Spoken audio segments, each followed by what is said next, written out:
Hello, Penn State fans. Welcome to another episode of the Penn State 365 podcast. Today, we're talking about Penn State's 33-24 win over the Indiana Hoosiers on Saturday afternoon, improving to 7-1 on the season. But it wasn't easy that came. It wasn't a win that came so easy for the Nittany Lions. But we'll get into that a little bit later. My name is Callaghan-Croley, beat writer and recruiting analyst at Happy Valley Insider. I'm joined by my colleague Marty Leap, as well as my sorry, well as well as my good friend and resident superfan Anthony Hazan. But before we get into today's content, first something we haven't really done much on the podcast, but we absolutely should do here quickly today. If you bleed blue and white, we'd love for you to join our community here at Happy Valley Insider, as well as here on YouTube and wherever you may find our podcast. And there's a few simple ways you can do that and become an even bigger part of our community. First, it's easy on here on YouTube or on your favorite podcast platform. All you have to do is hit that subscribe button. By subscribing, you'll never miss an episode of the Penn State 365 podcast. From game previews and recaps to in-depth recruiting discussions, we've got it all right here. All that plus more. That's not all. You can go over to Happy Valley Insider, PennStateRivals.com, create an account over there, subscribe to us, get all the inside information on Penn State, on the field, off the field, on the recruiting trail, and everywhere in between. But that's not all as well. If you've got friends, family, fellow Penn Staters who you think would love our content as much as you do, be sure to share the podcast with them. Word of mouth is one of the most powerful things in the industry, both in the journalism industry, the podcast industry, YouTube, all that. So if you could do that, we'd surely appreciate you sharing us with your fellow Penn Staters. Last but not least, if you enjoy what we do, please leave us a review on your favorite podcast platform, Apple, Spotify, Google, whatever it may be. If you could leave us a review, we'd greatly appreciate it, especially those of a 5-star variety. If you leave a review, feel free to leave a comment or a question with it, and we'll be sure to discuss it on our next episode. More importantly, your views help us grow our community and get the word out to even more Penn State fans just like you. Now that we're past all that, through all that, let's get into this week's discussion on Penn State's win over Indiana. Once again, joined by my co-hosts, Marty Leap and Anthony Hazan. Gentlemen, welcome back into another episode. How are we doing? I guess, quickly, how are you guys doing? And quick initial thoughts on Penn State's win this past weekend. Marty? Yeah, no, doing all right. Yeah, the win. We said this before we came on air, but is unsatisfying as the win that was. Excuse me. The one thing that was nice to see is all year you've kind of wondered, could Penn State go and win the game when they needed to make the play to win the game on offense? Could they do it? And they did. To their credit, they did. A beautiful ball by Drew to Keandre Lambert Smith there in the closing minutes to win the game. And then the defense, that was kind of fitting for as rough of a day as they had, as maligned as they were at times. They sealed the deal with the strip sack for the safety. Um, so yeah, just they got the job done. They got the win. They got out of there. The week after Ohio State, James Franklin is now 3-7 against the spread. You could have seen it coming. I mean, it's a two-way street. Ohio State, excuse me, him hot around with Wisconsin for almost four quarters as well. Um, but yeah, it's you got out, you got the win. You finally hit the deep ball on offense. Hopefully that can be a spark to get things going. But yeah, I was just glad to see them go out and make the play to win the game, which we haven't seen them do at all this year until Saturday. Yeah, that was a big question mark we talked about coming into previous games. Could Penn State, if needed in the final 2-3 minutes of a game, make a game winning drive? We thought they may need that against an opponent like Iowa or Ohio State. Turns out they needed it against Indiana, which was surely a surprise. Anthony, what's your initial thoughts on the win? Yeah, I mean, in the moment, I was miserable watching that game. Like, it was just borderline shocking. Like, but it's also at the same time not overly shocking. Like, clearly the team wore the Ohio State loss as much as the fans did. I feel like there was a lot of that do or die, make or break mentality with the team that a lot of the fan base had with that game. And I feel like it took them a while to really snap out of it. And it really didn't happen until like the fourth quarter of that game. So it was frustrating, but like Marty said, like the team showed up when they needed to, and you almost kind of wonder if that was maybe a little bit of a turning point, a little bit of a spark. You never know. I don't think all of a sudden this offense is going to start humming it around for 400, 500 yards a pop Sure. in every game, but Sure. you know, maybe it ignites something, and things start looking at least a little more coherent. Offensively, it looks like there's more of a plan moving forward. Who knows? But overall, yeah, it was a rough game, but you walked out of there with a win. And in a lot of years and a lot of games, Penn State doesn't walk out of that game with a win. So that's encouraging in and of itself, that the team can handle adversity, stare it straight in the face, and come out on top. But yeah, at the same time, you still have a lot of questions about this team, and realistically what their ceiling is. Absolutely. All right, so let's kind of set the stage for those who maybe didn't get to watch the full game or just want a small little recap. Nittany Lions on Saturday came out very sluggish. It was kind of what you guys referred to, kind of hung up on that Ohio State loss, something we've seen in the past for the Nittany Lions. But as Marty said, something we've seen Ohio State struggle with over the last few years is coming out of that Penn State game, struggling the next week. It really seems like these two programs use all their mental energy on that one game, and they just can't recharge the batteries per se for time for the first half of the next week. Um, but they come out sluggish, fall behind Indiana not once but twice in the first half, thanks to a pair of huge passing touchdowns from big play passing touchdowns by Indiana. Um, they would come back in the first half. Um, thankfully for the Nittany Lions, they would come back in the first half, because if they didn't, I I'm not sure if Penn State doesn't take a lead going into halftime if they win this game. But they come back in the first half, take a halftime lead, 17-14, come out in the third quarter, take a 24-14 lead. And I think at that point, guys, disagree if you would like. I think at that point, a lot of people were like, okay, Penn State's now up 10 points, 2 scores. This seems like the point that Penn State probably kind of just runs away with this, wins this one. Maybe not covering the 30-point spread, but wins this one by 17, 20 points. Is that how you guys kind of felt after that 24-14, or is that just kind of the feeling from the writers? Yeah, no, I thought once Drew hit that nice pass the field for the touchdown, made it 24-14. I thought at that It point, seemed like a okay. settle down moment. Yeah, I thought Indiana was going to pack it in, and Penn State was finding their groove, and they were going to win this game like 38-17, maybe 38-21 or something. Yep. Indiana maybe gets a late touchdown, but I thought it was going to be comfortable, and then all of a sudden, Indiana drives right back, scores, and Penn State's still sputtering, and yeah, it was never a comfortable game.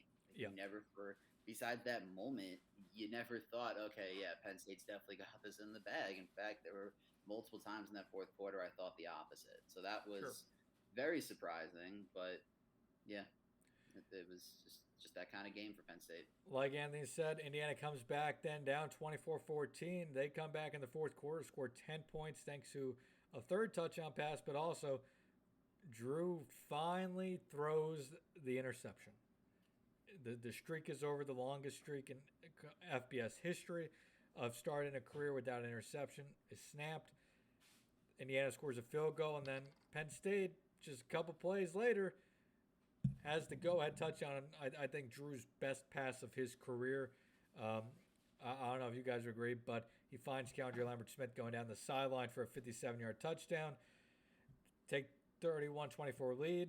Next Indiana series, I think the first play of that Indiana drive, denied Dennis Sutton, comes off the edge, strip sacks Brandon Sorsby. The ball, I've not seen a ball tumble and roll for 15, 20 yards out the back of an end zone, but that's exactly what happens. Penn State takes 33-24 lead to put it away. There's a lot to talk about in this one. Let's start on the defensive side of the ball. If we're being honest, it's the worst defensive performance for Penn State this season statistically. 349 yards allowed, 24 points allowed. By no means is it a terrible game by the defense. For most defenses, they would gladly take this any given week. But for Penn State, this is well beyond what we have come to expect from Manny Diaz's unit.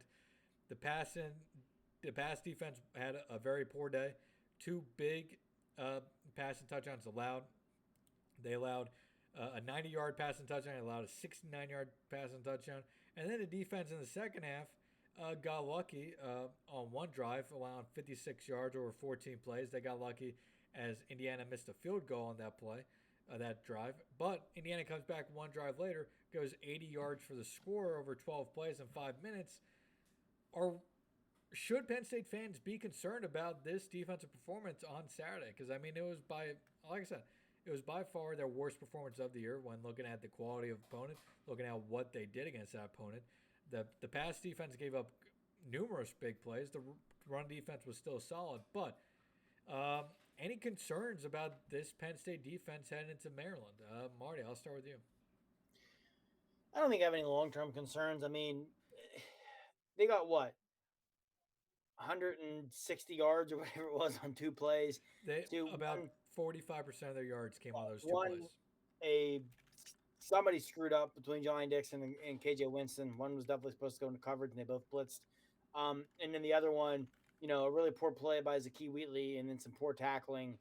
But to me, more than anything, it looked like a defense that last week knew they did way more than enough to win a game and didn't win a game because their offense couldn't muster anything at all. And it looked like a unit that overall was kind of hungover from that, was probably, they'd never admit this, but probably not happy, probably upset, probably felt like they were let down by their offense. Probably felt like that their offense wasted a just pretty masterful performance in Columbus. And they played like that. And, again, I said to their credit, and then a big reason why I'm not going to worry about it, when the defense had to come through, they did. After Drew's interception, Indiana got 2 yards and was held to a field goal. After Penn State took the lead back with 2 minutes to go, like you said, what was it? First play of the drive, second play of the drive. And Dennis Sutton just wrecks the quarterback for a strip sack that winds up a safety that iced the game. So the defense was sluggish. They looked like a group that was dealing with a bit of a hangover from the Ohio State game. Like I said, I think it's a group that, even though we'd never know this, was probably upset, disappointed, whatever you want to say, feeling like their offense let them down against Ohio State. But when they had to get the stops, when they had to make the plays, they did. Even the Jalen Reed interception. That was a drive, Indiana was about midfield. They were putting a little bit of something together, making some noise, and Reed steps up the interception. So the biggest thing to me why I'm not worried, when the defense had to come through and make plays, they did. The let me find the exact that drive ended at Penn State's 45s. I mean, that was well into Penn State territory when Jaden Reed picked that ball off. If Jaden Reed doesn't pick that ball off, Penn State is looking at potentially a 17-14 deficit going into halftime, or 21-14 deficit going into halftime. I will say, and I'll go to you on this one, Anthony. It did seem like very much early on Penn State was really missing not having Chop Robinson as part of that front seven. They just weren't getting a ton of pressure on Sorsby. Now, Indiana was focused on getting the ball out quick. I mean, I think Ohio State showed that the way to beat this pass rush, and it's obvious, but the way to beat this pass rush for Penn State is to try to get the ball out as quick as possible. They did a good job of that early on. But I think it's also fair to say that the Nittany Lions missed Chop Robinson and, to a degree, Amin Vanover in this one. Yeah, absolutely. I mean, Chop Robinson's a top 10 talent. He's a potential top 15 pick in the NFL draft. Of course you're going to miss that guy in your lineup when he's out. But at the same time, I was surprised that they missed him as much as they did, because I really thought that, these defensive ends, like, what I said going into this game, that, Adiza Isaac, Denai Dennis Sutton, Zariah Fisher, even Jameel Lyons in the rotation, I thought they would have been fine, and I thought they still would have gotten plenty of pressure. I thought, that they would still have a good game against Indiana, and it'd be really of no concern. In fact, I literally said to you guys, I think not having Elliott Washington hurts more, because I thought this was a great game to get him reps. It turns out I was completely wrong on that one. But at the same time, you're always going to miss a guy like Chop Robinson, who just is a potential game wrecker anytime he steps out on a football field. And hopefully he's back soon. Hope definitely by the Michigan game, you would hope. But it'd be nice to have him back this week against Maryland too, because Talia is a guy that if he's on in a big way. And you want a guy like Chop, who is always going to be motivated to play Maryland, especially at Maryland. 100%. Marty, anything to add to that? Not really. Just I wonder, if it would maybe was more of the combination too of not having Chop or Vanover, um, because then as a result you have Denai and Adisa both having to play additional minutes than they would even with Chop Yeah. out. Same with Zariah Fisher. So it could have been a little bit of both, but And yeah, no, I was also somewhat surprised by. But again, I don't know. I think in a lot of ways we're kind of being nitpicky with this defense too because they've set yeah, the bar so damn high the sure. first 7 games of the year. That being said, if they're going to have a chance to beat Michigan in 2 weeks, the defense will have to play to the level they did. Oh yeah, they're gonna have to 2 play weeks. the way they did against Ohio State, maybe even better. So Yeah. I mean, I definitely agree. We're nitpicking, but also perhaps this defensive performance coming off that loss to Ohio State when there's already many questions about the offense, probably not the best time for the defense to have their statistically worst performance of the year. Um, but also, while the rest of Penn State's pass rush is really good, I mean, this is a pass rush we touted coming into the year as the best in the nation, possibly.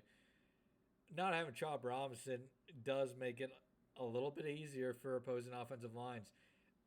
Yes, Denai Dennis Sutton is a very good defensive end.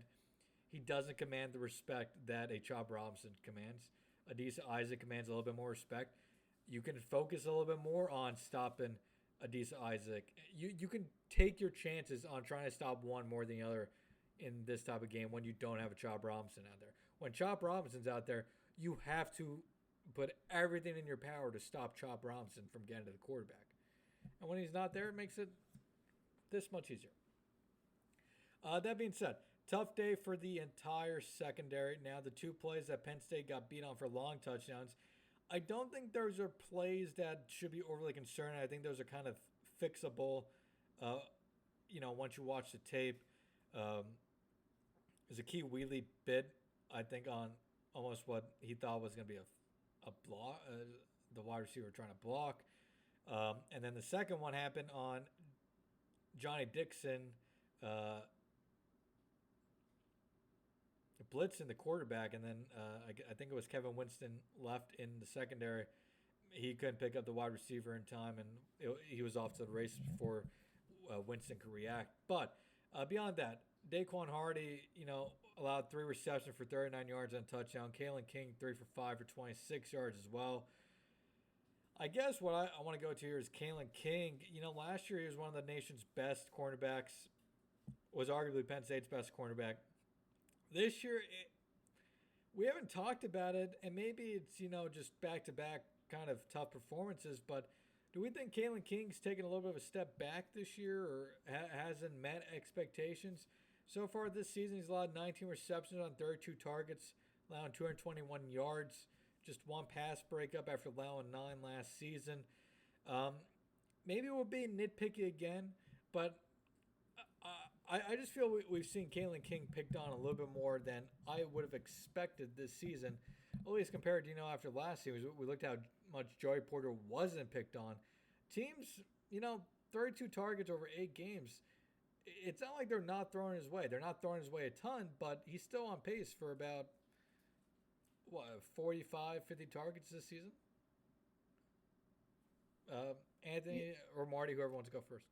No, I don't know if it's necessarily taking a step back or anything. He definitely is not, at least the last 2 weeks, performed to the level you expect. Yeah. I mean, he had a really rough go of it against Ohio State. But man, Marvin Harrison Jr. is going to do that. There's not many guys stopping Marvin Harrison Jr. I'm not sure there are very many cornerbacks in the NFL right now. I mean, you take whoever you want out of, Pat Surtain, Jalen Ramsey, whoever. They're going to struggle against Marvin Harrison Jr.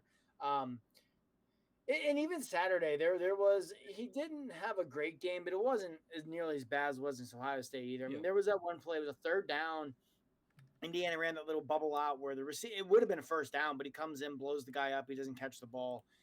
So there were still some positives there. But yeah, I'm not going to say Callaghan King has regressed by any means, but I do think he hasn't, necessarily met the expectations coming into the year. And now maybe those expectations weren't fair, right? Because you mentioned what he did last year and how much of that was the Joey Porter Jr. effect. I mean, Joey Porter Jr.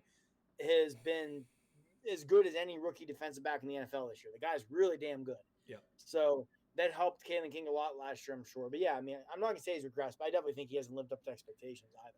Yeah, I still think this is one of the better cornerbacks in the country, but I don't know if he's put together a full game yet this season. I mean, he hasn't been terrible in coverage out, and again, Haas State, that nobody matches up well with Marvin Harrison Jr. But I think the best way to put it is the expectations haven't been met this season. But at the same time, outside that Haas State game, like he hasn't hurt the Nittany Lions yet this season either, and I don't think Michigan will. I don't think he's gonna hurt them against Michigan either, because that's the big one. But Anthony, thoughts on Callaghan King? Do you think he's regressed? Do you think he's met expectations? Do you think we're being unfair? Just your overall thoughts on Callaghan King's season here, because I mean this is a guy that we touted coming into the season as maybe the best cornerback in the entire country. Yeah, when you have those kind of expectations, like, yeah, listen, Marvin Harrison was always going to get his. Like, I was never expecting him to shut down Marvin Harrison. That certainly would have been something, but very unrealistic. But at the same time, like, you thought maybe he could do a little better than what he did. I mean, he got cooked. Let's call it what it was. Marvin Harrison cooked him all day. And cooked him last year, too. Yeah, he did. Like, Joey Porter was not on Marvin Harrison a lot last year. And again, we're not saying anything bad about Callaghan King here. He just he got cooked. Like, we're not taking any. He's still a great cornerback. He's probably going to go on to have a lengthy NFL career. But yeah, he's one of the bigger reasons Penn State's lost the last 2 years to Ohio State. If he plays even average coverage against Marvin Harrison Jr. this year, that game might have been a lot different. Yeah, that's all I'm saying. Like, I'm not saying I expected him to go in and lock up Marvin Harrison. Like, no one is doing that. Will Johnson's going to struggle with Marvin Harrison too. But at the same time, like, you would have liked to see a little bit better than the 12 catches for 200 yards and 2 touchdowns or something that he did put up. But at the same time, I think he wore it a little bit this week as well, much like a lot of this Penn State defense did. And if anything, he might not be a first-round pick anymore, which would be really disappointing if, it kind of has like a Shaun Wade effect, like what Dotson did to Wade a couple of years ago, and it knocks him out of like the first round of the draft. That would be a shame. But he's still a very talented player. He's still, cornerback 1 on this team for a reason. Yeah. He'll be fine. He's just, he's definitely not had the season that I hoped that he would. But he's still a very good player and one that you're happy to have on your team.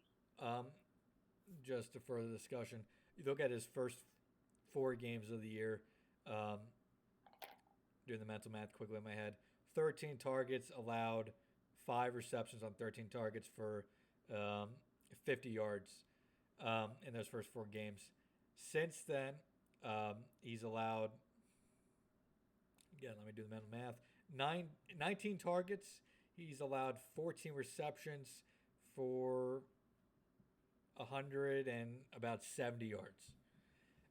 It's been the last 3 of the last 4 games against Northwestern, Ohio State, and now Indiana that have really kind of just been abnormally bad for him compared to what we saw last year. Now, he's still a very good cornerback, but I wasn't expecting this to kind of be one of the storylines this deep into the season. Any other thoughts on the secondary? Are either of you concerned about the big plays allowed? Agree that they're fixable after watching the film? Do you think that opposing offenses are catching on how to kind of beat this Penn State team, or do you think they'll bounce back this week against Maryland fairly well? I think they'll bounce back. I mean, I'm not worried about this defense at all. They had a hangover game. They had 2 completely busted coverages that kept Indiana in the game. That's not going to happen very often. I don't think that's a trend. I think that's an outlier. Sure. And I think they'll be fine moving forward. I think this is still one of the best defenses in the country. This game doesn't change anything for me. Even great defenses have bad games, and that's exactly what happened here. And great way to put in again. A bad game for Penn State's defense is 24 points and 350 yards, basically. That for most programs, that's a great day. For Penn State, that is a bad day, and that's a credit to Manny Diaz and James Franklin and the defense they've built. And the second half adjustments were big in this one for the defense too. Allowed 220 yards in that first half. Now 150 of those came on 2 plays. Second half they allowed just 129. On the good parts of when it comes to the bright spots on the defense, Deny Dennis Sutton had a pretty good day. 8 tackles in the game, I believe he had, and that strip sack late in the game. I think it's something to note that Drew and Deny, when it mattered the most on Saturday, had really big plays. I think that's a good indication of the type of players they're going to be for Penn State the remainder of this year, but especially next season. But also, Jalen Reed, somebody we talked about. Deny had 6 tackles. Jalen Reed, 8 tackles, 7 solo tackles, 1 TFL, and 1 interception. For a team that, their entire secondary kind of struggled, that was an impressive performance out of Jalen Reed on Saturday, and he's definitely looking like a guy that Penn State's going to be able to rely on next season in that secondary once again. Marty? Yeah, low key, Jalen Reed's been really good this year. I feel like no one talks about it, but Jalen Reed has been really, really good this season. Yeah, it's just he's not a flashy guy. He's never going to be the big ball hawking safety. But he's just really, really solid, really, really good. Fundamentally sound guy. Yeah, PFF, he's a short tackler. He's going to find the ball. He's good in coverage. Yeah, Reed has very quietly been just tremendous for the defense this season. On PFF, he's Penn State's 4th highest ranked defender through 8 Yeah, games. I was going to say, I would definitely feel comfortable saying he's been one of their 5 best defensive players. Can you guys name the top 3? We'll do a little bit of trivia here in the beginning. I would guess Chop, Curtis Jacobs, and Chop is in there. Dixon. I'm going to go Dixon as the 3rd. Chop is in there at is number 3. Johnny Dixon is at 11, and wow. That's why PFF sucks. PFF is good, but yeah, it's not. Daquan Hardy. It's not. What about Hardy? What about you? Didn't answer my Curtis Jacobs answer. Curtis Jacobs is not there. Curtis Jacobs is actually quite down the list because. Well, that tells you PFF's terrible. They're being very harsh on Curtis Jacobs for his run defense this year. Adiza? Adiza's 6. One of them is Zane Durant. Zane Durant's 2. I figured Zane Durant has very quietly become number one isn't a regular. Devon Ellis. Devon Ellis is not. Devon Ellis is 21. I'm going for shock factor. That was not the way to go. Number 1 is a little bit of a shock factor, but also is a guy who's, when he's in there, he's been terrific. Doesn't play a ton. Plays a decent amount, but not a ton. Dominic DeLuca. Oh, God. No way. Wow, good for Dom. Dom DeLuca, 141 snaps this year, has an overall defensive grade on PFF of 90. Only Nittany line above 85. Wow. Free Dom DeLuca. That's crazy. Yeah. So, but Jalen Reed has been fantastic for Penn State, I think, for the most part this year. Somebody they could really build upon going into next year in that secondary. Anthony, Deny Dennis Sutton, just how excited are you to see what he can continue to progress and develop into over the next, there's 4 games left? 4 games left? Yeah, that was game 8. So yeah, so another 4 plus the bowl game. So Yeah. 5 games this year, and then presumably 12 games next, or more, 12 to 15 games next year. What do you think he can develop into here? Yeah, I mean, listen, he's going to continue to get better. I mean, he was a 5-star for a reason. He's 6'6", 260 pounds of pure muscle.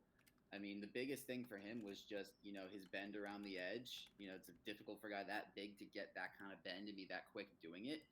If that continues to develop and improve over the next 5 games and then the off season, that's a potential top 10 draft pick right there. Yeah. That's a potential game record. So he's a freak athlete, and if he can get faster and he can get even quicker, yeah, the sky's the limit for Denine Dennis Sutton. So, there's a reason why he's pretty much considered a co-starter with Chop Robinson and Adiza Isaac. And those guys are going to be off the board in the NFL draft by, Chop by day one. Isaac, most likely day two is off the board with the way he's played this year. So, he's a special talent. Marty, any thoughts on Denine Dennis Sutton, his big play, and just his performance here through the first 8 weeks of the season, and especially this past weekend? Oh, we got a cameo base. Getting ready for bed. So, but no, yeah, I think one thing we're seeing with Denine Dennis Sutton is, when he was in high school, it was a recruitment Penn State led pretty much the entire way, right? Yep. But in the end, Georgia and Bama pushed, and they pushed hard, and they made this a difficult recruitment. I said it at the time that it might be the most, maybe not necessarily the most important, but probably the most impressive recruiting win James Franklin has had when you consider that the two big dogs were all out and all in on him. And we're seeing why Georgia and Alabama were all in on Denine Dennis Sutton. He is flashing that 5-star potential. I'm with you guys. He continues to develop and progress on the trajectory that he is. He's a top 10 pick. Yep. He's a top 10 pick in the 2025 NFL draft. So, it's and thing is too, this is more of a macro view on things, but him doing this is only going to be good for Deion Barnes on the recruiting trail, because he can be a guy where Barnes can really claim that development. Because it would be if his 3 years, 2 of them had Barnes as the defensive line coach, and the third Barnes wasn't the defensive line coach, but he was still a grad assistant helping with the defensive line quite a bit. So that would be a big notch in the belt, big feather in the hat for Deion Barnes on the recruiting trail as well. Yeah, I wasn't planning on talking about Deion Barnes for a lengthy period of time here, and we'll just quickly touch on it. But Deion Barnes may be the most impressive position coach so far this year. That defensive line has lived up to expectations in the pass rush, and the interior of the defensive line has been tremendous for Penn State against the run this year. Yeah, I think Barnes has probably, however you want to put it, exceeded expectations, outperformed what you expect. However you want to put it. Durand has been great. Devon Ellis has been. I mentioned a minute ago on the PFF thing when I guessed Zane Durand is one of the top 3, but very quietly, Zane Durand has gone from being that guy that gives you the flash play here and there to just a consistent, steady, disruptive defensive tackle. Steady Eddie. Yeah, extremely disruptive, borderlining on starting to, kind of knock on the door of maybe not true game wrecker, but guy that opposing offense is definitely going to start to worry about and scheme about. You have the game plan for and he's another one similar to Dennis Sutton. If he continues on this trajectory, again, that speaks very highly of Barnes and his ability to develop these guys. Yeah, absolutely. Zane Durand, the numbers aren't going to jump out to you, but he's just a guy who's going to provide you very good interior defensive line play, be good against the run, and he can provide some pass rush in his game as well. 10 pressures this year, two sacks, 7 quarterback hurries. If he's getting pressure, he's almost always getting to the quarterback. 9 tackles, has only missed 2 tackles this year, and like I said, he's been great against the run. He's he's going to have to be a very big player for Penn State next year, especially. Anthony, any comments on Zane Durand or Deion Barnes? Deion Barnes, we talked about before, but his first full recruiting class as Penn State's defensive line coach, you can't really complain about it at all. He missed on Benedict Uma, but outside of Uma, it's been a really damn good class for him. Yeah, no, the biggest thing with Barnes the biggest knock on him at least on the recruiting trail was, oh, he's a new coach. He's very young. He hasn't proven he can develop anybody.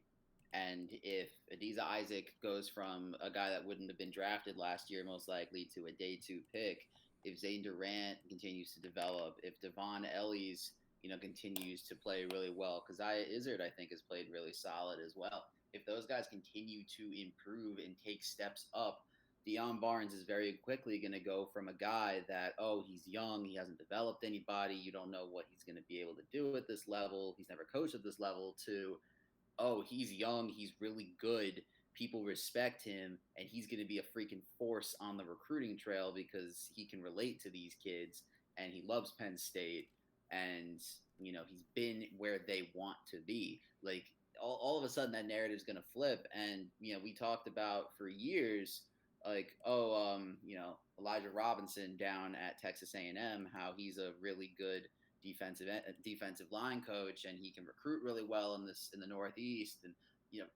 there's a possibility that Deion Barnes is a young Elijah Robinson. Like, I know that's a high bar to clear, and it's still very, very early to be making that comparison. But to me, the potential is there, and he showed it in just year 1 of recruiting as a defensive line coach. So there's a lot of excitement around Deion Barnes, and for good reason. I think the player that if he can develop once he gets to Happy Valley will be interesting in this 2024 recruiting class is T.A. Cunningham, because I'm not sure there's many defensive tackles in the country that have a higher ceiling than T.A. Cunningham in this class. It's just all raw potential. If he can turn T.A. Cunningham into the player he can be, Deion Barnes should be like the highest paid defensive line coach in the country in a couple of years. But that's a big if. And even if he doesn't be able to do that, I think after this season, Penn State fans have to be confident that Barnes is going to be looks to be a very good defensive line coach for years to come. Marty, any final thoughts on Deion Barnes or the defense before we move on to the offense? No, I got nothing.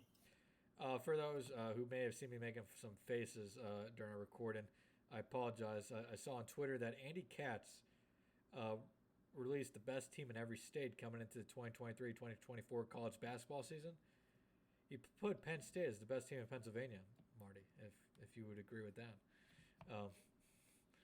I don't know if I'd go that far, but I hope he's right, but no, I'm not ready to go that far yet. Not ready to put them over Villanova just yet? Not yet. But we'll be talking about basketball very shortly. Nittany Lions men's basketball kick off their season less than a week from when this podcast gets released. They kick their season off next Monday against Delaware State. We'll be sure to preview their season shortly in the coming days. Let's go to the offense, guys. I think the best way to put this is for the most part, it was the same old offense that we've seen the last 7 weeks for Penn State. It was kind of uninspiring, even in the end result. 342 yards, 31 points, 132 rushing yards, 210 passing yards. But before the game-winning touchdown, Drew only had 153. Now, it was a better day for Drew. He bounced back well from that Ohio State performance. 20 for 31, 210, 3 touchdowns. Did throw the interception in the game. But for me, I think the big talking point here today is the poise that Drew showed off that interception. Because I think we can all agree for his first interception, it probably could not have come at a worse time. It could not have come at a worse spot on the field. Considering everything, it may have been the worst case scenario when it came to first career interceptions. The only thing that could have been worse, maybe a pick six in that scenario. Oh, yeah. I mean, I thought that in that moment that game was over. Like, I was, like, fully believing that we were losing that game after Drew threw that interception. Because, like, we were all talking about, like, whether it was on camera or off. Like, oh, does Drew need to throw that interception? Like, does he finally need to just get it out of his system, realize that he can do it, it'll be fine, and, everything will be okay, and maybe that'll finally free his mind a little bit, or maybe free up the offense. It was a valid conversation. James Franklin even said so in his post game when asked about it. He said, "No, that's a fair first to consider in a quarterback's career. How's he going to respond to that type of adversity, that type of interception? I mean, some quarterbacks, an interception can ruin their mentality for the rest of the day. We didn't know how Drew would respond to an interception until Saturday. Yeah, but I don't think anybody pictured it being that moment as the first interception. Like, it really could not have come at an absolute worst time. Like, it was It was a very it was bad. It was a very non-Drew play of what we've seen this year. He forced a pass while under pressure, trying to make a play. Kind of, I don't want to say play a hero ball, but he forced a pass, something he hasn't done much at all this year, and it bit him in the ass on that play. Yeah, it was very rough. It was a very rough play, and it couldn't have come at a worse time, like I said. But at the same time, we answered another question right after it of what is Drew made of, and next drive, defense gets a field goal, holds into a field goal, I should say, tie game, comes down, uncorks a 51-yard bomb to Keandre Lambert-Smith, ball game. Like, good for him. He responded to it well, threw a beautiful deep ball, which is, again, something we hadn't seen much of all year. Answered like 2 or 3 questions that we had about him on one play. And, yeah, that's the type of play that can give a quarterback some confidence. And, like, you kind of saw it in the post game. Like, normally Drew, and, like, this is obviously not something you can take a lot of stock in, but you notice at all that, like, after the game, like, Drew is usually very much like he hides from the cameras. Yep. He's usually very unemotional. Like, he kind of just like has like very a very excited this week. He has a very go about your business mentality and just doesn't really let like his emotions get away from him. He absolutely let his emotions like run wild after that game. He was hyped up. He was smiling from ear to ear. They had the win cam in the tunnel after the game. Like, he screams into the camera. Like, he's clearly excited and overjoyed with that moment and that win. And maybe that's what he needed, It could be. It might not be. It might just be, he had a good moment and it's back to the same old thing next week. But you never know. Like we talked about before the show, a little bit of confidence for a quarterback can go a long way. And if this gives Drew some confidence, if this gives Yurcich any level of confidence, like, it could take this team a long way. You never know what can happen. Marty, and they kind of summed that up pretty well, in my opinion.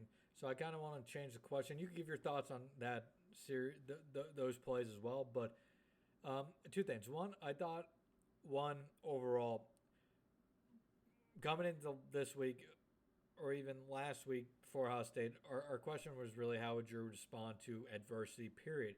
He didn't have extended struggles at all in his career until Ohio State. One, I think he came back on Saturday, and even though he wasn't putting up huge numbers, was impressive throughout Saturday.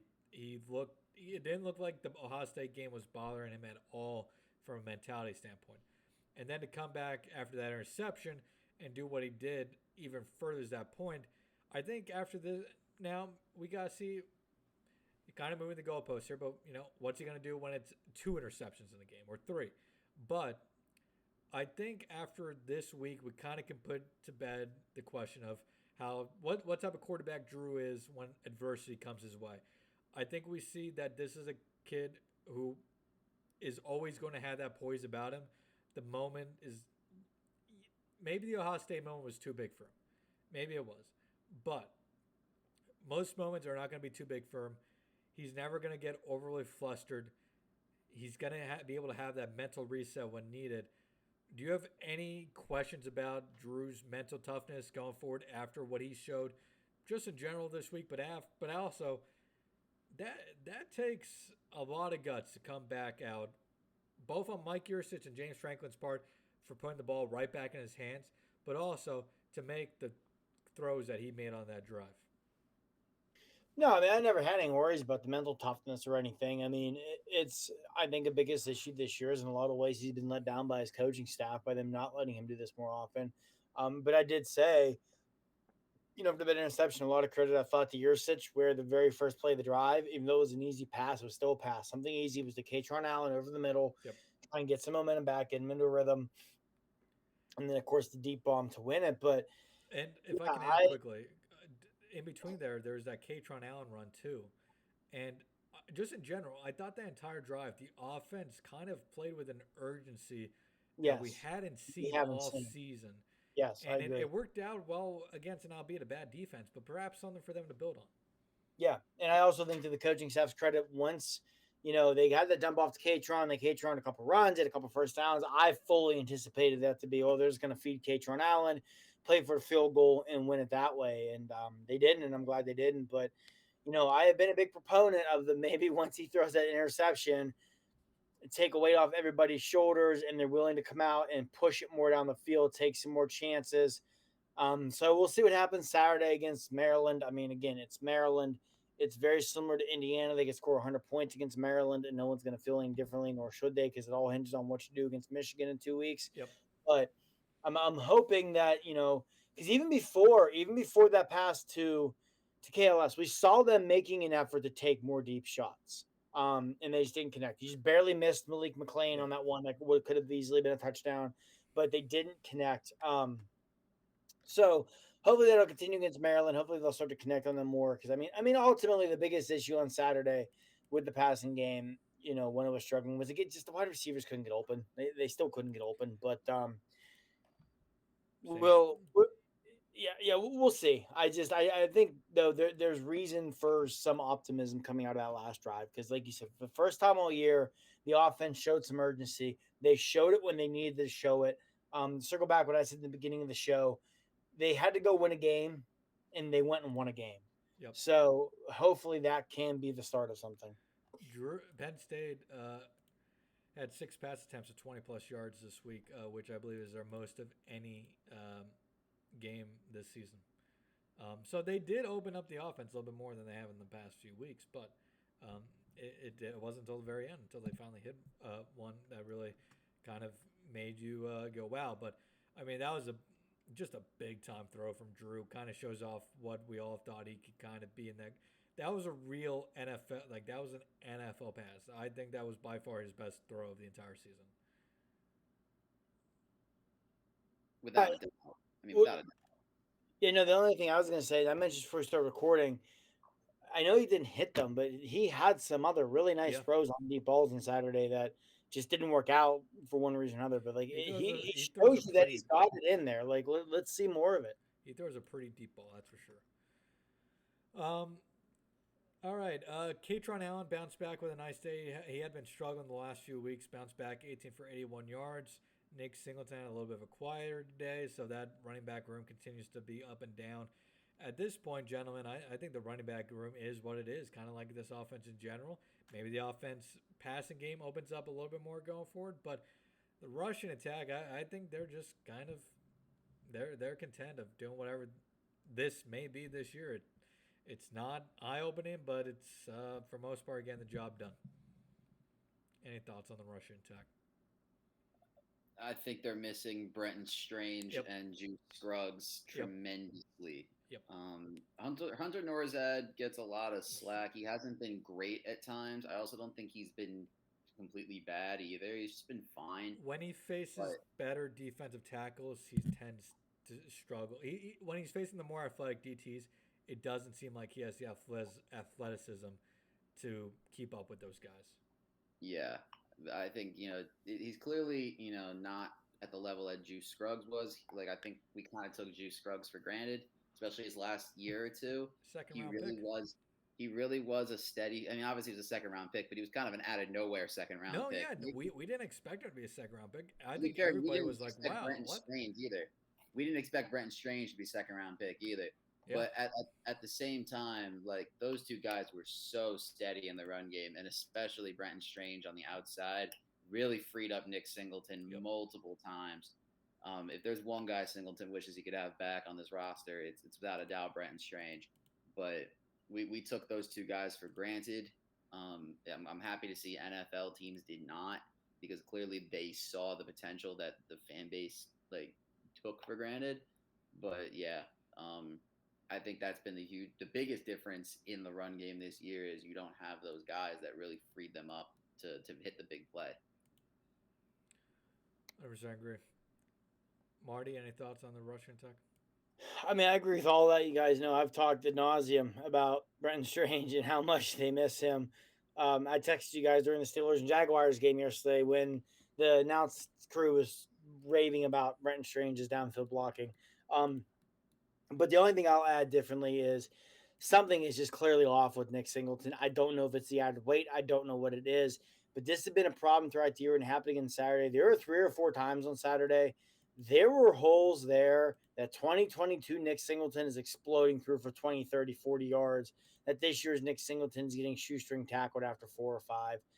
I don't know what it is, but whatever it is, they've got to get it figured out. That might not be a thing to figure out to the offseason at this point. But whatever it is, they got to get it figured out because they got to get the explosiveness. I mean, I thought coming into the year that by the end of the season, people around the country were going to look at Nick Singleton as the best running back in the country, and obviously we're nowhere even close to that. So yeah, whatever it is, wherever, I don't know if it's a confidence thing, it's a lack of explosion, if it is the weight he's put on, whatever it is, they've got to adjust that this offseason because there have been a lot of times, Saturday included, there were holes there the last year he explodes through for a huge game that this year he's just not. Even that kick return.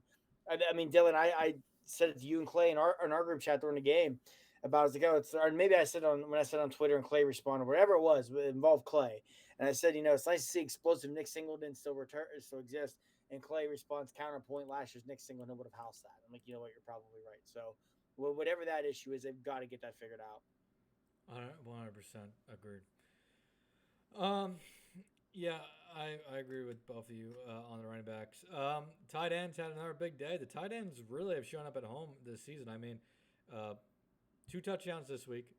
They had 3 touchdowns against UMass, 3 touchdowns against Iowa. So I think those are the last 3 home games, correct? So last 3 home games for the tight ends, they've combined for 8 touchdowns. Their 10 touchdowns are the most in FBS this season. Perhaps that's something they continue to hit on in the next couple weeks. Now, the really big talking point here that I want to get to next is Caden Saunders last week against Ohio State had a really strong drive at the end of the game albeit against soft coverage. But he has a great drive, and this week doesn't say a single snap. We saw a lot of Malik McClain. He was out there as almost as much as anybody, but only had 1 target. Um, but no Caden Saunders, even after Harrison Wallace leaves with a shoulder injury, which I guess let's touch on that too. Harrison Wallace, that did not look good. I mean, he came out of after halftime in a sling. That doesn't seem like it's going to be something that heals magically over the next week. So I'm guessing he's probably out at least against Maryland. And if they don't have him against Michigan, that makes a tough job a lot harder for the Nittany Lions offense. Not that he's a game breaker at that, but they need a guy they can at least trust in the passing attack. And outside Keandre Lambert-Smith and the tight ends, they don't have another guy there. I think so. That's going to be, we were looking at Chop Robinson as the big injury to watch going forward, but I think Harrison Wallace third now is the one that we really have to pay attention to. Anthony, just surprised that we saw no Caden Saunders. And what's your worry level on the Harrison Wallace injury or the Trey Wallace injury? I mean, yeah, I was kind of surprised. I mean, he comes off of, I know it was a garbage time touchdown, but it was still a tough catch. I mean, in traffic, the DB was, draped all over him. Like, it wasn't an easy catch by any means.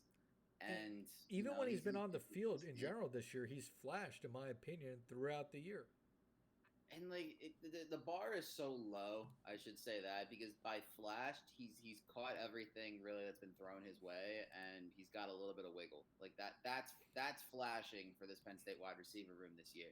Yeah. But at the same time, how do you watch that and then just not play him a single snap the next week? It doesn't make any sense. You know, especially when you're in this sort of weird purgatory where it's week 8 of the season.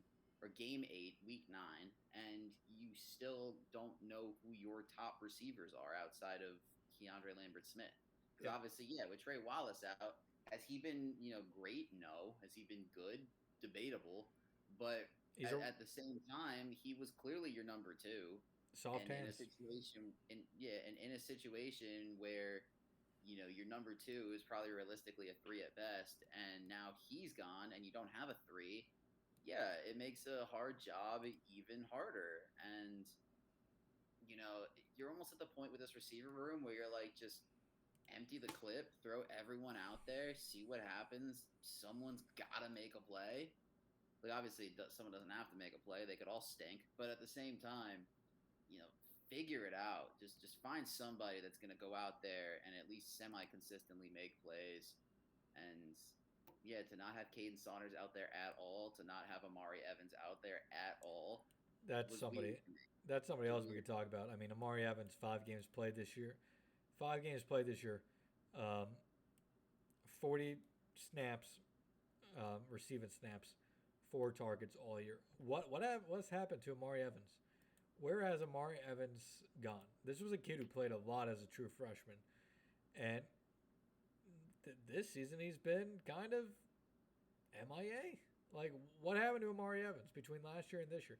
Because last year, you're looking at what he's doing. You're like, okay, Penn State has a kid here who could be potentially a nice little weapon. He's not going to, put up hundreds of yards, but he's a guy you can maybe throw a deep ball to once in a while and get a nice amount of gain out. And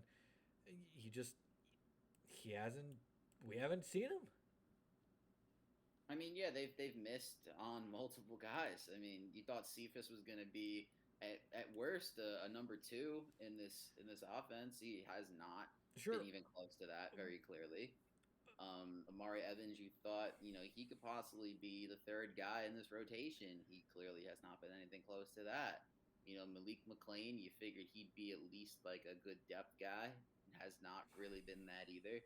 Like, it's just been like every guy that they brought in that you thought could be something has not panned out to be anything, and that is that's unfortunate. It wasn't for a lack of trying with the staff this offseason. It's just you've hit an unfortunate thing here where each guy has not lived up to the billing. Now, I will say, yes, they have to earn the right to get on the field, but I mean, with Evans and Saunders, his whole journey so far, hasn't been what they wanted. But with Evans and Saunders, it's just like these guys aren't getting the opportunity. At this point, as I said to Clay earlier, Marty, at this point, I'm not sure there's much for Penn State to lose when it comes to trying these guys for an extended time on the field. Saunders, when on the field, has a pretty decent knack of getting open. 27 total receiving snaps this year. He has 6 targets. He's caught 5 of those. When he's on the field, Drew obviously trusts throwing the ball to Caden Saunders. I just don't know what they have to lose at this point. I mean, the wide receivers barely could get any separation against Indiana. I mean, hitting the panic button was way a long time ago for this Penn State wide receiver room. And we talked about this last week. I'm sure we'll talk about it again. But what is there to lose at this point, Marty? What is there to lose? Yeah, there's nothing to lose. I mean, again, like Caden Saunders, we mentioned, he had a really good final drive against Ohio State, doesn't play at all against Indiana. The Amari Evans thing makes no sense to me. If nothing else, he's got the speed. You think that would take the top off the defense and maybe help open things up a little bit, where they at least have to respect his speed. They're not going to play the safeties up. Amari Evans, a kid who played late in the Rose Bowl, has 4 targets this year and 40 snaps. He was on the field, his first ever collegiate game at Purdue, on the field for the game-winning touchdown in the final minute. Like, and you mentioned the offseason and them doing all they can, Devin Carter would be second on this team right now in receptions and second in receiving yards. Obviously, Keandre Lambert-Smith leads the team in receiving yards. Keandre Lambert-Smith, by the way. Second and third receivers in terms of yards are Trey Wallace and Dante Cephas. Devin Carter is more yards receiving than those two combined. So I'm not saying Devin Carter would have been a fix-all, but whatever happened there, he would be a massive upgrade over everyone on this roster other than Keandre Lambert-Smith. And, at Penn State, he'd have a much better quarterback throwing. They're knocking Garrett Green. I think Garrett Green's a fine quarterback, but he's no more for his legs, obviously. At Penn State, he'd have a much better quarterback throwing him the ball also, so his numbers may be even better. But, yeah, like I said, whatever happened to Devin Carter in the portal when he was going to come here, and said he would be second on the team. He'd be tied for Theo Johnson for second on the team in catches, would be second on the team in yards behind Keandre Lambert-Smith, and he has more yards receiving than Trey Wallace and Dante Cephas combined. He also then, if you put Wallace and Cephas aside, every other receiver who has caught a ball has less yardage if you combine all those together than Devin Carter has. Keandre Lambert-Smith, now it helps that he's the only wide receiver who can consistently kind of get open. Very quietly putting together, for all the struggles of this offense, putting together a very good season. 43 receptions, 550 yards, 4 touchdowns. His 550 yards is third best in the Big Ten. His 43 receptions also third best in the Big Ten. Very quietly having quite a quality season. Anthony, did we go to you on the wide receiver room? Amari Evan? Yeah, we talked a little bit about it. Yeah. Yeah, no, I've said my piece. All right, well, that's that. Next up, Harrison Wallace injury. How concerned are you, Marty, going forward without potentially Penn State being without Trey Wallace? I'm guessing at least against Maryland, and his arm in a sling I don't think is a great. Doesn't give great opportunity for him to potentially be back even in 2 weeks. Yeah, I think at this point the passing game is going to get going. It's going to be the tight ends over the middle of the field, and it's going to be getting one of these other guys to step up and stretch the field vertically anyway. So it's a loss obviously, but I don't know. I don't know how big of a loss it is because we were led to believe for weeks that when he was back, it was going to fix a lot with the passing attack, and it didn't. It didn't make any difference whatsoever. So again, I still think if the passing game is going to get going, it's going to be the tight ends attacking the seams, attacking the middle of the field more. Maybe I would love to see them run some crossers with Keandre Lambert-Smith and whoever the hell the other receiver is on the field. Maybe some routes out of the backfield that aren't screen passes. Yeah, that would be cool, like a wheel route, a wheel route, or maybe even like a little out route. Just get the ball to your running back in space and let them see what they can do. Or get one of the running backs coming out of the backfield, going across the middle of the field, like creativity. These are revolutionary ideas here. I don't know if any offense history of football has ever run such wild concepts, but I just don't get it. There's been no creativity. There's been none in this passing game. Like last year, you had so much success attacking the seams with the tight ends. We've barely seen it. When you're struggling to get receivers open, the best thing you can do is start running crossers, and we haven't seen that one time. Run some crossers with Keandre Lambert-Smith and Dante Cephas, whoever it may be. Again, when you have receivers struggling with separation, that's probably the best way to try and get them open is try and just naturally force it with crossing routes. They're going to get DBs. Yeah, there's flowing across the field, running into each other, getting in the way. We see Ohio State runs that to death with Marvin Harrison. That's how Marvin Harrison Jr. gets open 90% of the time. He's a guy who doesn't need help getting open, and they still do it because it's a smart, good schematic football. It's not crazy. I don't get it. That's a great point. Now he did run a nice creative play in the end zone this week that resulted in a touchdown, very similar to what they did against Iowa, also for a touchdown, also for Khalil Dinkins. But it seems like they're only running, when they have 3 or 4 receivers out there, they're all running their routes, but in very defined parts of the field. There is no crossing each other's routes. There's no, natural type pick plays going on. It's just run your route and get open. And they don't have the guys that can. Some of them can't run the route, and some of them can't get open, and some can't do both.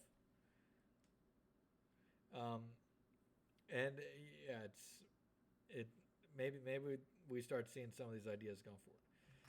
All right. Any other thoughts on the offense? Do you guys think that the game-winning drive maybe breathes some new life? Some new life into this offense? Or do you think it's going to be same old in a couple days at 3:30 p.m.? Yeah, I hope it does, but what's your gut say, Anthony? My gut says it's probably same old. I agree. But at the same time, hope springs eternal, and you never know. Marty, what's your gut telling you? Yeah, same thing. They're not going to change anything. It's week 8. They're going to run the offense. They've run all year. They're going to be uberly conservative, and they're going to be fine doing 3 yards in a cloud of dust against the Maryland team that they can do that against and probably beat by 2 scores. And then we go into Michigan sitting here having the same conversation of can they get the offense going enough to beat Michigan? And yeah, I don't expect anything at all to change. Well, you talked about we all mentioned Maryland this upcoming Saturday. Quick thoughts, guys. Penn State a 10.5 point favorite, over under set at 50 here. My initial thoughts are right now I like Penn State and their chances here to win this game. This is a Maryland team started 5-0, losers 3 straight, including 2 back-to-back losses to Illinois and Northwestern. Now this is a Maryland team that will be ready for Penn State, I think, but I still think at the end of the day this Penn State defense should be able to slow down this Maryland offense, and the Maryland offense, while not terrible, probably will give up their fair share of yards to this Penn State offense. If Penn State gets to 24 points in this game, I think they win. But any quick thoughts on this one, Anthony? Yeah, I mean, this is going to be I think this is going to be an interesting game, just because I know Maryland, they, first of all, I don't know how the heck they lost to Northwestern on their backup quarterback. Like, that to me was mind-blowing. But at the same time, like, they're going to be ready for Penn State. This is, as much as they played Ohio State, they still play Michigan. Like, this to them is the big one. This is the big game for them of the year. You're saying this is their Super Bowl. I didn't want to put that out there, but they want this game. Probably it's okay. They're not listening anyway. The hardcore Maryland fans, for those of them, they do exist out there in the dregs of Twitter. They want this game more than they want any other game, as much as they'll never admit it. I can guarantee it. They want to win this game more than any other game, and Maryland will be ready. But I also think Penn State will be ready for them too. Franklin has a way of getting this team up for Maryland. There's obviously a lot of players on this team from Maryland. It's a statement game for both sides. I don't know how to feel about it. I could see it being very close for a while. I think if Penn State covers, I think it's going to be a late cover. This game screams to me like it's within like 7 to 10 points for the longest time. So we'll see. Marty, early thoughts on this one on Saturday afternoon in College Park. Penn State gets to see a former transfer target, Caden Prather. Yeah, God, I would love to have Caden Prather on this team, I'll tell you that. Yeah, much the same what Anthony said. Maryland will be up for it. And I'll be curious with Maryland. I think this goes one of two ways. I think this is either a Maryland team that comes out and know that they're staring a 5-0 start and missing bowl eligibility dead in the face, and they come out swinging and fighting and scrapping and clawing for their season, or this is a Maryland team that is a complete free fall and comes out and gets pummeled. I think this game, my early thoughts, it goes one of two ways. Like Anthony said, it's a close game within a score most of the game. Penn State hangs on late, or Penn State just blows their doors off because his Maryland team is in free fall and quits. I don't think there'll be much of an in-between. Now, albeit there usually isn't much of an in-between when these two teams play, it feels. But the one thing I will say is, James Franklin's going to be up for this. Anthony, you touched on, there's a lot of kids from the DMV area on this roster, obviously. And also, I mean, again, it'll never be said, but there's a lot of bad blood between James Franklin and the University of Maryland, and everything was handled there when at one point he was the head coach in waiting. So we'll see how that shakes out, because I think after the handshake debacle, I mean, 2020 aside, and you can just throw that season out the window for so many reasons. After the handshake debacle, James Franklin was never, ever, ever going to let his team lose to Maryland again. And again, other than 2020 COVID year, they haven't in the last few in College Park. I mean, I think their closest game in College Park they've outscored 31 them to 14 or something still. They've outscored them like 115 to like 17 over the last 3 games. Yeah, there's been a 59-0. There was a 59-0 game. There was a 66-3 game. Last one was 31-17. Yeah, 30-31. I think it was something like that. Yeah, they have just last year they shut them out. But I mean, they have dismantled Maryland for the most part. So we'll see where it goes Saturday. Yeah, and you're right. Maryland could be staring at 5-5 start into missing bowl eligible, not becoming bowl eligible. You look at the remainder of their schedule here. They better beat Nebraska. Penn State, Nebraska, Michigan, and Rutgers. But by the way, Rutgers, a very good chance to potentially win 8 games this year. Rutgers is having the year that everyone thought Maryland was going to have. Yep. I mean that Rutgers Penn State will probably beat Rutgers by multiple scores, but that Penn State offense needs to bring it against the Scarlet Knights. I can tell you this much: getting Rutgers the week after Maryland doesn't excite me, especially because Shiano and that crew is going to be there again. The way You we mean the describe week what after Penn State Michigan?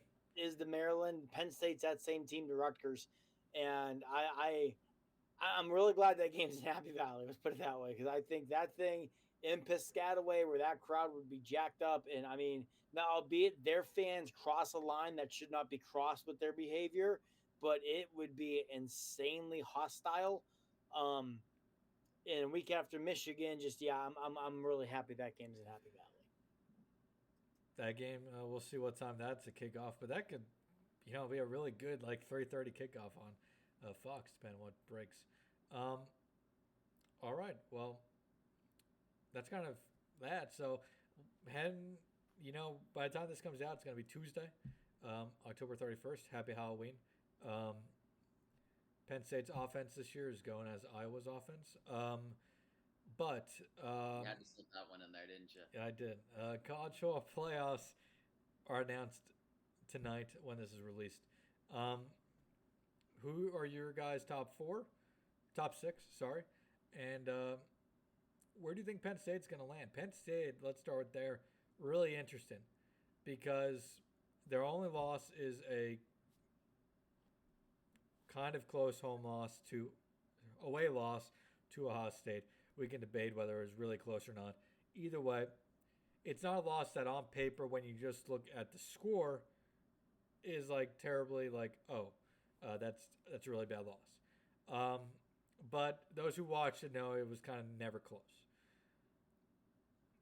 Other than that, Penn State's undefeated, has won a lot of their games going away, had this tough performance. I can see Penn State being like 8 or something in the rankings, but I also can see them probably ending up somewhere between 10 and 12. I guess, Anthony, I start with you.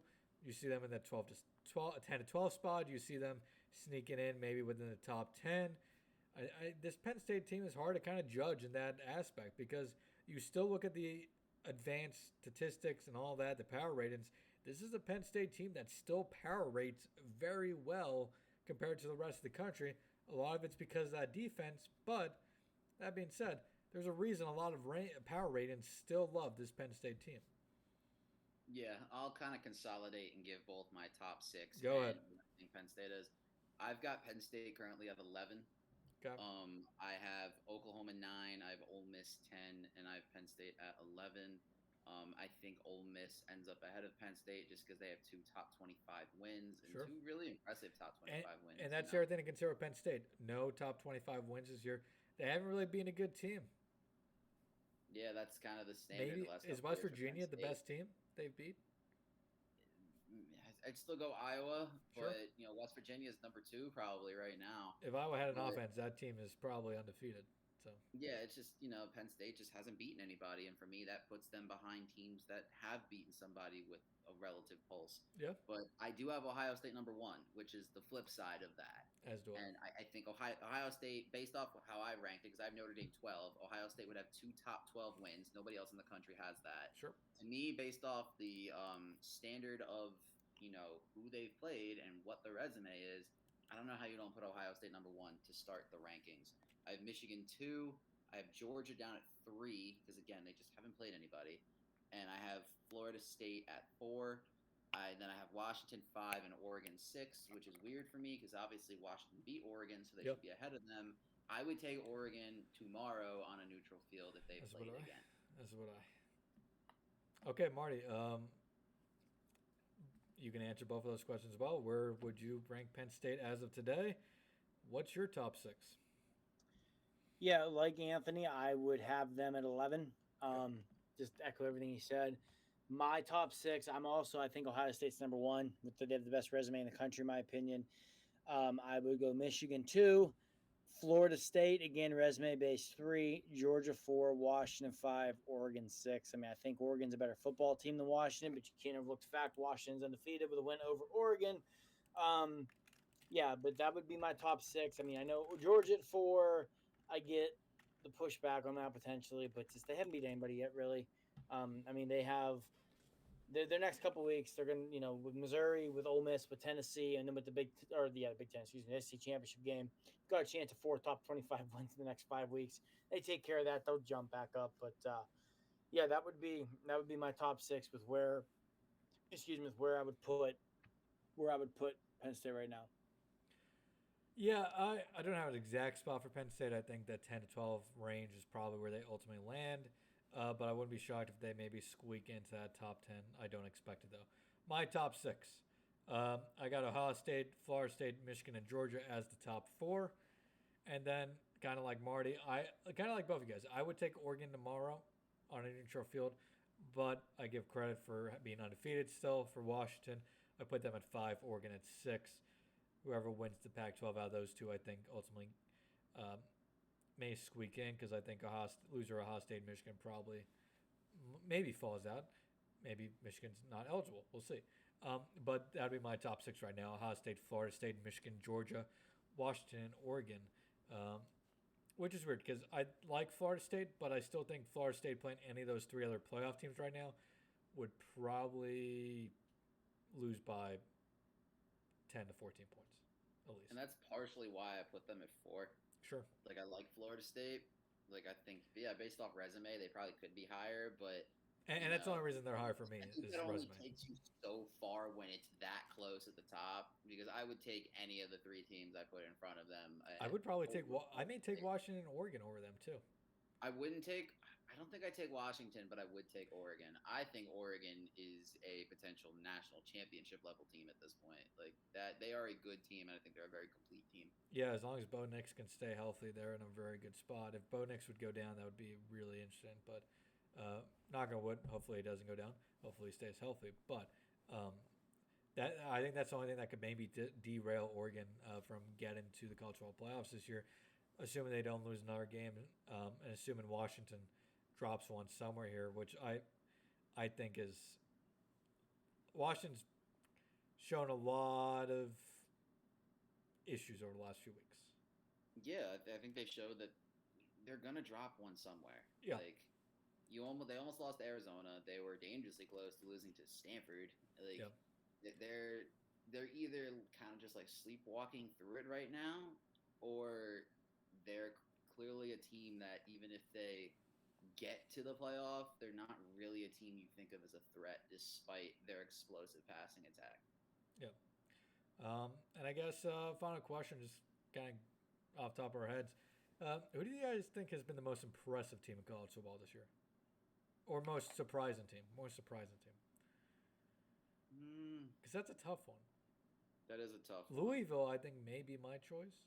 Louisville's a good one. But they also have maybe the worst loss, one of the worst losses this season. Yeah, and I think with Louisville too, there was a lot of chatter coming into the year that like, hey, don't be surprised if you look up in November and Louisville's, got one loss and Yeah. right in the thick of the ACC title race because their schedule was so soft.